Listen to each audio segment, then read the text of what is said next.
خوش آمدید دوستا به یکی از ویدیوهای دیگر در بخش گرافیک ما. اکثر مردم میخواین که رنگ چشم در فوتوشاپ تغییر بده. امروز ما شما یاد خود گرفتیم که چطور رنگ چشم تغییر داده میتونیم.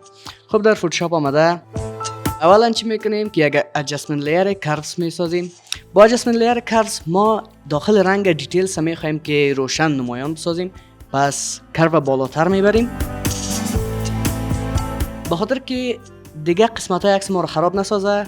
ما لیر ماسک از زیر اینورت میسازیم که رنگ سیاه شو. لیر ماسک چی میکنه؟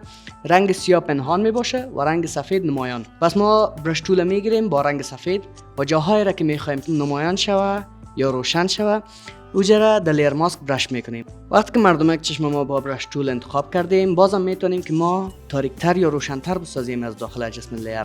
بعدا یک ادجستمنت لیر هیو و سچوریشن میسازیم. هیو و سچوریشن چی میکنه؟ که رنگ عکس ما رو تغییر میده. من رنگ عکس تغییر میتم، کوشش میکنم که رنگ آبی رو انتخاب کنم. خب رنگ آبی رو انتخاب کردیم. همون سیم تینگ با این ادجستمنت لیر هم میکنیم که لیر ماسک ما اینورت ساخته و با برش سفید جاهایی را که میخوایم رنگش تغییر بدیم انتخاب میکنیم.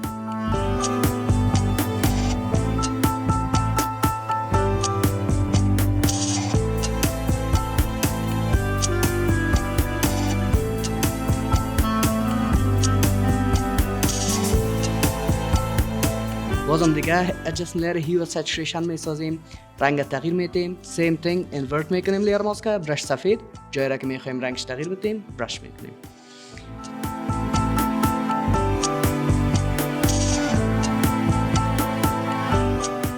با همین تکنیک میتونیم که رنگای بسیار زیاد را انتخاب کنیم. مثلا یک چشم بسازیم که رنگای 4 رنگ داشته باشه در بین، 5 رنگ داشته باشه در بین. و اگر کدام سجشن درباره ویدیو دیگر در بخش گرافیک دارین در سکشن کامنت بر ما گذاشته، اما آنها را انشالله در آینده براتون ویدیو خود ساختیم. پس چنل یوتیوب ما را سابسکرایب نموده و صفحه فیسبوک ما را تعقیب کنید.